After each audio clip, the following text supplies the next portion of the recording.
It has been months and months since I have posted a YouTube video. Ever since I had my fifth son, I just feel like life has been super busy, and I just haven't had time for YouTubing. But I'm here now. I'm planning on getting back into making YouTube videos. So if you are interested to kind of hear a little life update and where we are currently with our finances and budgeting, then please stay tuned. Hi guys, and welcome back to my channel. My name is Carly. I am a wife and homeschool mother of 5 boys. On my channel, I like to talk about budgeting, tips to save money, easy, simple, inexpensive meals. If those are things that are interesting to you, then please subscribe to my channel and don't forget to hit the like button and the notification bell so you don't miss any of my future videos. So I used to get kind of annoyed whenever I told people how many kids I had, and I would always get that comment of, wow, you're busy. And I was always like, I guess not really, whatever. So I didn't really understand that, and I just think I just got kind of annoyed because everyone said it. But now that I have 5 kids and I'm homeschooling 4 of them, yeah, I'm busy. It's a lot. But it's fun. But it's definitely busy, and because of that, YouTube has just had to kind of take a back burner in my life. I kind of wanted to talk a little bit to you guys about our financial, update as of now. I feel like one thing, if you're someone who follows people who are extreme budgeters and talk about getting out of debt, you don't hear as many people always necessarily talk about once you get out of debt, I don't know, what they did to keep staying out of debt and then continue to build wealth, I guess. No one tells you oh, you could get out of debt, but then before you know it, you might have a lot of kind of big life events or emergencies happen that can greatly decrease your emergency fund, where sometimes if you don't make the wisest of choices, you can kind of end up back at square one. And that, my friends, is what happened to us. Not anywhere near in the extreme sense of before when we were trying to get out of debt, but we had a few medical instances that happened with my 3-year-old, an ER visit. He's been in physical therapy, and even with insurance, that's extremely expensive. So we have quite a large amount of medical debt right now. And then we had quite a few car things happen. We have older vehicles. So we had a transmission go out in one car. We've had to get new tires. We had batteries. We've had quite a few things we've had to do in our vehicles. And it has completely wiped out our emergency fund. And even that has actually put us into a little bit of debt, unfortunately. And I just want to keep it real with you guys that things happen. Lifestyle creep happens. Sometimes so many unforeseeable emergencies happened, and sometimes more of them happen before you even have time to get your emergency fund back up to a place where you'd like it to be. So that's where we are right now. We have about a little over $7,000 in debt that we are working to pay off. So it's not an insane amount, but I still don't like having it. And obviously it's greatly affecting our our situation. When you have so much of your income going towards bills, it's definitely keeping us from getting to do any fun things that we maybe would like to do in the future, like go on a vacation or something like that. So that is where we are at financially. And I wanted to kind of tell you what I'm doing differently this time around, budget-wise, to take care of it. If you guys have watched my previous video on this, we live off of last month's expenses. I do have a YouTube video talking about that if you would like more information on that. But basically, we live off of the money that we make in January, we will be spending in February, and the money we make in February, we'll be spending in March. So at the beginning of month, we always know exactly how much money we will be making, for the most part. my husband is salary, so like his paychecks are always the same anyway. I work super part-time, and I am commission based, and I do get tips because I'm a hairstylist, so that does vary some. So I normally just budget his money specifically, and then I kind of like, as I get paid, I will use my money for whatever kind of like debt we're working on paying off. I'll throw my paychecks extra towards that. Anyway, so what I do is at the beginning of the month, I write down all of our bills, and some of them it can vary a little bit, you know, like your electricity is going to vary a little bit. I do try to look at like the last 3 months, and then I tend to round up to be safe. I'd rather have a little extra money at the end of the month than be negative and having to take money from somewhere else to pay my bills because I underestimated.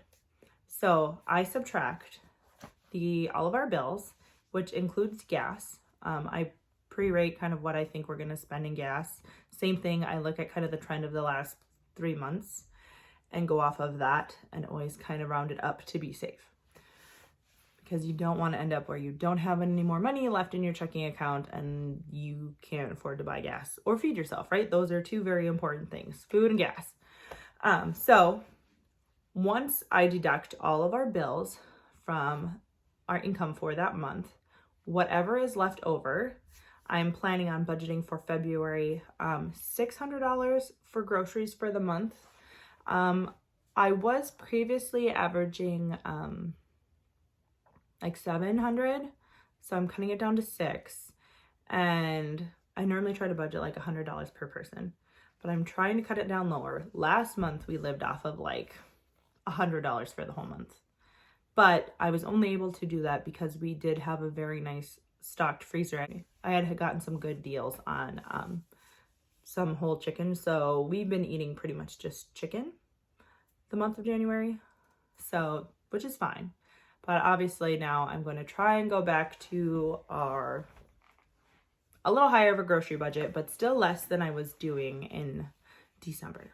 So $600 for groceries, and then the rest of the money I'm going to be divvying up towards debt and then different sinking funds.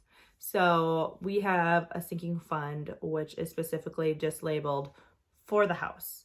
And these are actual savings accounts that we have. We have a checking account, and I think we have like 6 or 7 savings accounts. This is something that Jordan Page does. I've actually been doing it before I had ever heard of Jordan Page. So anyway, but that is something that she does. And for us, I do find that it works well. So I am going to specifically put about $90-ish into a account that's just for the home. So any household thing we need, whether it's toilet paper, paper towels, light bulbs, filters for the furnace, that's going to be coming out of that.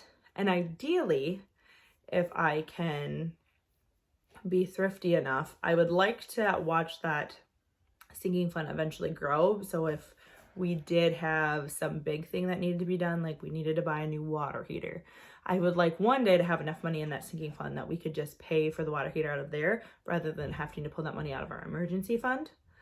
But as of right now, we're just starting this budget. So like right now that sinking fund has 0. But for February, we'll at least have around $90-ish in it. My next sinking fund is a family fun travel account that I would like to slowly be able to save money up for a trip, or even if we wanted to kind of spur the moment, take the kids out to dinner or take them to go bowling or a theme park or something. I would like to have a sinking fund started for that. So that way we can sometimes do spontaneous fun things with our family. So that one also will have around $90 that's going into it every month. And then I have a third savings account that I just labeled meat. I would like to start buying meat in bulk. Where I live, there is quite a few local farmers, and I'm on a page where people sell like, meat, like their pigs and their cows and the whatever. So I would like to start doing that. So I figured it would be a smart thing to have a sinking fund specifically for meat. So that way, if there was a good deal that came by, I would have that extra money sitting so that I could make that purchase. So that's something I'd like to do. I do sometimes do this too, just even at the grocery store. I don't know if you've ever noticed, occasionally you go shopping and they like super marked down chicken because it's getting close to its sell by date. So I remember one time, like those big packages of chicken legs that are normally like, I don't know, $10 for the package. They're probably way more now thanks to inflation, but I got them all for like $2. So it was so cheap. I like bought 20 of them and then just froze them. So things like that. I would like to have, if the opportunity arose that I found a really good deal on meat, that I could buy a lot of it and stock up my freezer. Then I also have a sinking fund for Brian and myself, which also each will have $90 in it. So that way he and I, if we want to do something, we can do it. We don't have to be like, oh, is this in the budget? And we can just look at our own budget and be like, you know what? You want to buy a new guitar, go for it. I want to go buy some new makeup or something, then I can do it. And then you don't have to worry about, asking the other spouses if it's okay. Can we put this in the budget? Because you'll know if you can or not, because you have that sinking fund specifically for those things. We do have our emergency fund also that I am going to, as we're paying off debt, I am going to also put $90 into that every month. Which that I know is kind of like not the Dave Ramsey way, like while you're paying off debt, you should just keep it at $1,000. But just with inflation and everything, and because we have old cars and we keep having things happen to our vehicles, I would like to be putting money aside a little more aggressively so that we have a little bit of cushion in case something else breaks again. Because the goal is, I don't want something to break down and I don't want to have to put it on a credit card because we don't have the money saved up. So I am breaking the Cardinal Dave Ramsey rule a little bit by trying to put more than $1,000 in my emergency fund while we're paying off debt. The one other sinking fund that we have is a car fund because, again, like I said, our cars are old. So those are our sinking funds. We have a savings account for each of us for if we want to do something. We have that money every month, and then if we don't touch it, we can save it up and whatever. We have one that's for family fun, vacation, potentially. We have one that I'm saving up for buying bulk meat or food. I have car and our emergency fund. So those are the accounts that we have, and that's where all of our money is going. I also want to tell you, this is a trick that I do for myself to keep from spending the money, because I know lots of people are like big spreadsheet people and they just keep all their money like in their checking account and then they just kind of like do it on the spreadsheet, which is sort of like what Dave Ramsey's Every Dollar app does as well. You put in all your numbers and then you kind of remember. But for me, sometimes that's like too much work and I don't always remember to update my app, and then you kind of forget and you're like, what was this from? So if I keep just the money for bills in my checking account and all those sinking funds in their own separate account, then I know exactly how much money I have from those designated things. So those designated categories, so I don't overspend. And that is like what always has been my biggest problem, is that I would forget that we had, say, the phone bill coming out still. And then I'd be like, oh, look, I still have this amount of money in my checking account. And then I'd go and buy some decorations for the house for Christmas and then be like, oh, I forgot we had our phone bill coming out and now we're short money because I went and bought things that we didn't necessarily need because I thought we could afford it and we really couldn't.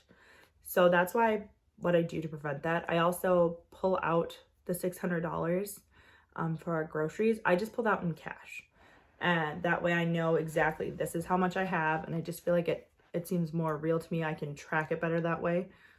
Obviously, you don't have to do your budget this way. I'm just telling you what I do and what I find works, because I'm like the budgeter in the house, if that makes sense. I keep track of that stuff. My husband like pays the bills. I keep track of everything to make sure it all came out. That's kind of how we tag team this. It works well for us. So it's a partnership. So we're both involved, but we both have our separate roles in the budget, if that makes sense. Yeah. And we both agreed on these amounts. I'm not like, this is what we're doing. You know, obviously it's a joint effort. If your other spouse isn't on board, your budget's not going to work.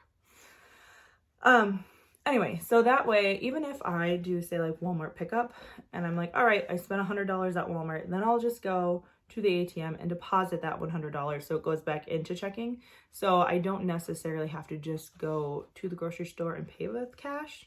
And I know for some people that might be like a little annoying, but if I'm already out and about anyway, I don't mind then quit going and running and depositing some money in the ATM, especially now, like being able to deposit in the ATM is so much, you know, faster. You don't have to wait in line and fill out your little deposit slip and wait for a teller anymore. So I don't mind that. And that is what is been working for us. So that is our budgeting goal for this coming month of February. And I'm super excited because the budget resets in 2 days. And I am telling you, like I said, I think I only spent about $100 in groceries at all for the month of January because we did overspend so much in December. We dipped into January's budget because I do live off of last month's expenses, which made it that we had like way less money for the month of January to live off of. And again, that is why I'm really trying to make this budget a lot more, I guess have a lot more subcategories. So I can't be tempted to overspend because even though I'm the main budgeter in the house, I'm also the main spender. It's a problem. So I'm so excited to restart our budget. Also, I ended our budget this month. We will actually be ending the month of January with money still in our checking account. We'll have a net positive of $75. Ooh, but that's awesome. So that means that $75 that I can put towards, honestly, I'm going to be putting it towards debt for February. And if I did the math correctly, we should, with the amount I'm saving, be able to get our debt paid off in 12 months. Hopefully sooner, but for sure in a year. So I'm excited for that. And yeah, stay tuned for future, I guess, budget updates. If you guys are interested, I will definitely keep you guys updated on how it's going with paying off the debt and how much we have left to pay off, if that's something you're interested in. I did want to let you guys know too, my channel, like before, I used to do a lot of unboxing videos. I had BoxyCharm and FabFitFun, and I did this like bump box subscription when I was pregnant with my last baby.